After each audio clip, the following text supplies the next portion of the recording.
Mario Kart 8 Deluxe is a big game, so that's why today I'm just going to rank the base Mario Kart 8 Deluxe cups because I don't want to edit more than the bare minimum.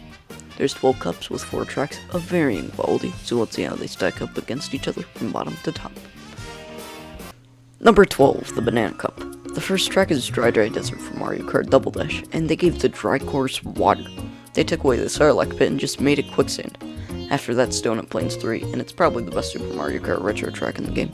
But it's still very basic. Track 3 is Royal Raceway, and they took away the one thing interesting from this track. But I like the final track because it has a giant banana. Number 11, the Shell Cup. Sadly, both of the first 2 retro cups are at the bottom. Moo Meadows has a cow.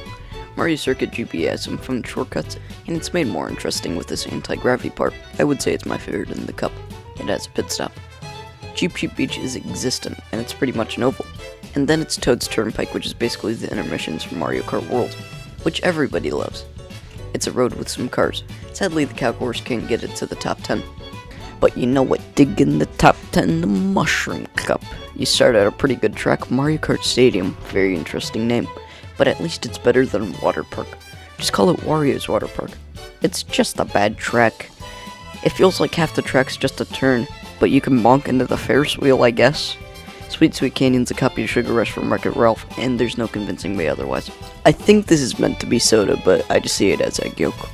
Then the best track in the cup, Thwomp Ruins. It's like a ruined temple that shows off all the game's mechanics well, but no banana.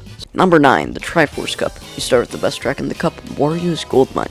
It might be the best visually looking track in the game, but the minecarts help you now, so it's kind of boring for half the track, but otherwise pretty good. Then SNES Rainbow Road, which is pretty much the same track as it was in Mario Kart 7, which was the last track of the game. So why is it the second track of the Triforce Cup when it was just in the last game? I'd rather have Figure 8 Circuit. They did not have to make such a great song for such an okay track like Ice Ice Outpost. Then you go to Hyrule Circuit, which also has a great song for an okay track. I like the puzzle elements inside, but it would probably be better if it had 3 sections and you could see more of Hyrule. Number 8, the Egg Cup. Yoshi Circuit's fun, the shortcuts are fun to pull off, and like the past 2, it also has a great song. And I like Excite Bike. It's fun to cut the corners, and it has 200 different track combinations that are all fun. It'd be good as a Mushroom Cup course, but it's still fun. Now Dragon Driftway. I don't care about Gobblegut. The track's okay, not close to Excite Bike. This makes me think of an Ouroboros. Mute City is the first of 2 F-Zero tracks in the game, and it's the inferior one. This just makes me want Captain Falcon as a playable character. The track has a bunch of dash panels, and I like the water physics for shortcuts. Number 7, the Leaf Cup. Wario Stadium's a middle of the road track. It was done better in Mario Kart World. Sherbetland, again, a B tier track. It was majorly improved from the Double Dash iteration though. Another B tier track in my opinion is Music Park.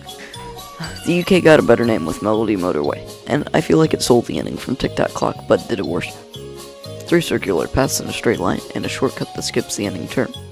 The final track is Yoshi Valley, which looks like an interesting track with many paths, but the only right way to go is on the left. Maybe they could add cliffs around the faster paths that drop boulders like Choco Mountain, or a waterfall that changes speed, and if it's fast, you fall with the water. I don't know, a consistently B-tier cup, but something not as consistent is the Special Cup. You start at Cloud Top Cruise, which is one of the best nitro tracks in the game, but then you go to Bone Dry Dunes, and I'm happy Dragland's got an actually good track in Mario Kart World. The track's just not fun to drive on, but I guess this isn't the Dragland's track because Dry Bowser's here. Next is Bowser's Castle, and if you don't mind, I'm gonna go on a little rant. Starting Mario Kart 64, the castle track owned by Bowser was called Bowser's Castle because Bowser owns it, right? The first Mario Kart track called it Bowser Castle, so the castle is named after Bowser. And it's the same for Super Circuit and DS, so 1/3 of the game say it's named after Bowser. Who owns this one? Back on topic, it's a decent track. Now to the Rainbow Road. It's overhated. Take it away from the context of Rainbow Road, and it's just a fun track. Space Station idea is at least unique. Number 5, the Crossing Cup, Baby Park. 7 laps on an oval's pretty fun. Then you go to Cheeseland, which is the best desert track in Mario Kart 8 Deluxe. It has cheese. Do I have to say more? Then you go to Wild Woods, which I don't love that much. It's just the worst version of Maple Treeway. But I like the Forest Village segment. The final track is Animal Crossing. Besides the inventive name, it's a fun track. It has 4 visual variants based off the seasons, which my ranking goes like this. Last place summer, 3rd place spring, 2nd place autumn, 1st place winter. I like the apples as mushrooms on the ground, and this is one of the tracks where the coins are replaced with currency from different games. For Animal Crossing, they're bells. For Hyrule Circuit, it's rupees. For Yoshi's Island, it's dragon coins. And for the F-Zero tracks, it's these panels. Number 4, the Flower Cup. I think it would be funny if they called the Mario Circuit for this game a retro version of Figure 8 Circuit. This might be the best Mario Circuit in the series, besides Mario Circuit 3, of course. Toad Harbor is a pretty good track. I like how the houses are topped with toadstools. Now for the worst track in the cup, Twisted Mansion. It kinda has the same faults as Luigi's Mansion DS. Most of the track isn't even in the mansion. You go in the sewers for most of it. Then you go to Shy Guy Falls and you drive up the waterfall, and by Shy Guys. The waterfall is probably the best use of anti-gravity in the game. Number 3, the Bell Cup. You start at Neo Bowser City, which I said water park felt like mostly a term, but this is worse. It's slippery. Ribbon Road's pretty fun. It's one of the best remakes in the series. My main question for this is, why is it surfer music? And after that, Super Bell Subway, which would be a pretty boring track if it didn't have multiple paths and trains. Big Blue's a section track which starts at a section very similar to Mute City, but then you go into a waterfall section, and with the water air physics and 200cc, shortcuts are pretty fun. The final section is upside down right above water, and then you go on a road like Ice Ice Outpost till the end.